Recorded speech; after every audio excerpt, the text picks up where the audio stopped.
तो आज मैं रॉबर्ट्सगंज में हूँ। यहाँ पे मैं आपके सामने मैं अपनी स्टोरी शेयर करना चाहती हूँ आप लोग के सामने, क्योंकि मैं यहाँ की महिलाओं को साइंस के लिए प्रेरित करना चाहती हूँ। मैं एक बहुत ही छोटे से शहर सुल्तानपुर में पली बड़ी, और मेरे पिताजी को 4 बेटियाँ थीं और सब लोग यही कहती थी कि लड़कियाँ हैं तो उनकी शादी कर दो और दहेज इकट्ठा करो। बट मेरे पिताजी की थिंकिंग दूसरी थी, वो हमें हमेशा बेटों की तरह पढ़ाना चाहते थे और मैं हमेशा ही पीएचडी करके बाहर जाने का ख्वाब रखती थी।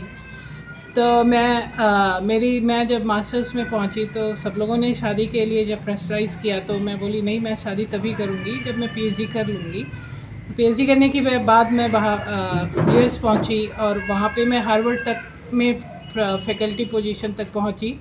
और उसके बाद मेरे फादर को बहुत गर्व महसूस हुआ, और तब तक वो ज़िंदा थे क्योंकि वो कैंसर से लड़ रहे थे, तो मेरा रिसर्च भी कैंसर में ही था। और आज मैं बहुत ही खुश हूँ क्योंकि यहाँ विंध्य महाविद्यालय में मैं 2 ऐसी साइंस की स्टूडेंट्स को जो आर्थिक स्थिति से उतनी मजबूत नहीं है बट साइंस में अच्छी हैं, कुछ करना चाहती हैं, उन्हें अपने फादर के नाम पर मैं उनकी सहायता करना चाहती हूँ, उनकी फ़ीस स्कॉलरशिप देकर। और मेरा यही है कि मैं हर एक लड़कियों को प्रोत्साहित करूँ, उनको बताऊँ अपनी स्टोरी कि कहीं भी किसी भी छोटी सी जगह से आप निकल सकते हैं।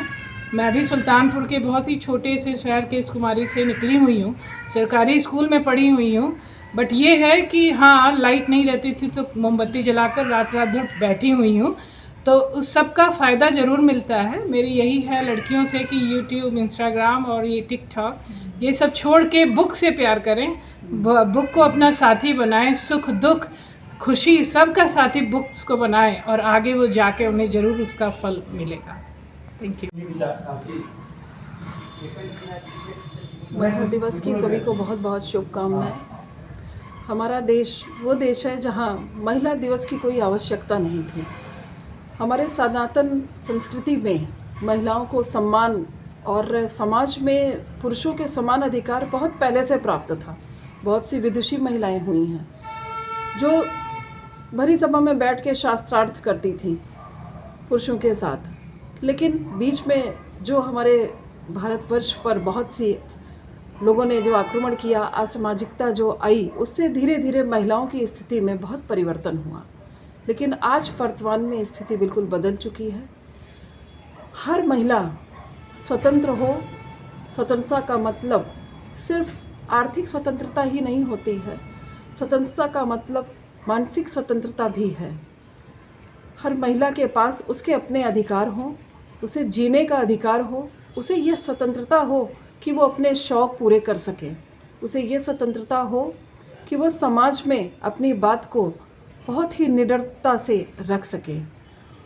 महिला दिवस पर आर्थिक स्वतंत्रता एक समाज के लिए, भौतिकवादी समाज के लिए बहुत मायने रखती है, क्योंकि जब महिला आर्थिक रूप से स्वतंत्र होती है तभी वो आज के परिवेश में वो समाज में अपने आप को एक मजबूती के साथ खड़ा कर सकती है।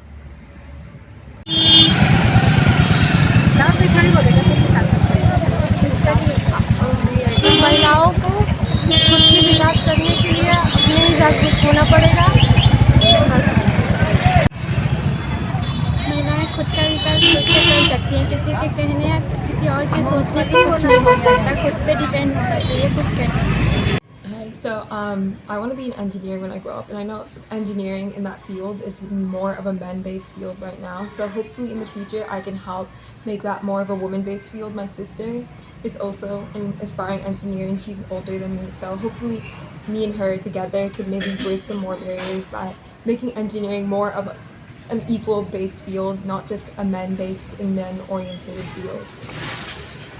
My name is Trisha and I'm an aspiring engineer. So what I think about Women's Day is I think Women's Day is a great important day in history because it shows how different women in history kind of broke barriers and started doing jobs that were like men-based jobs. So I think it's a great day to kind of like remember all those women who broke the barriers and how we're still working to break some more barriers that still exist in our society today. Is that it?